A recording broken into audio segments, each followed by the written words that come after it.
Ôi chạ sườn thế thằng vọt ấy nè châu mình thích mơ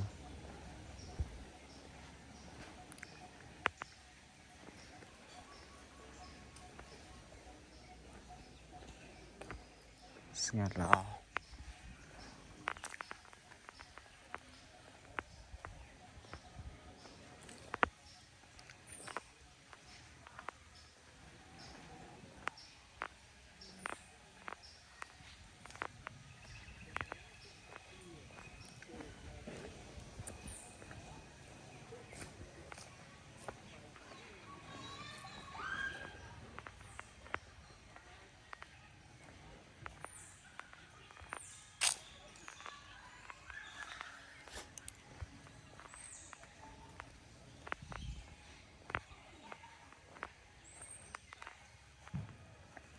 chạ sườn là vơ chạ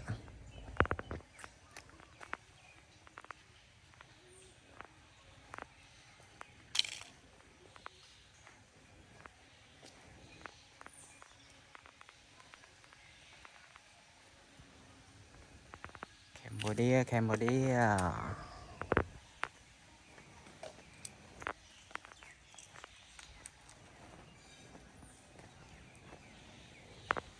này khăn nào nè là một pan này nè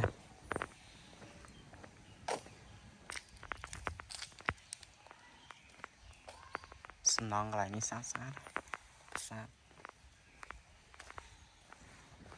có đây em cả tiên mò thế phiếp của san dạ nông sấy chơi tao cái tao khăn này oh my god thế phiếp em mong thế phiếp lớp nông cả em nông vọt bài em mò này này là này vợ chồng mà lấy đấy mà lấy nó vào địa bàn thợ bón thợ ấy giá nè thế sẽ phép sang cái nắng châu mà nghe làm thang để chả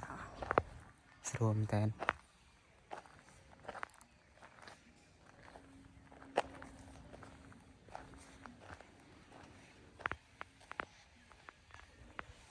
oh my god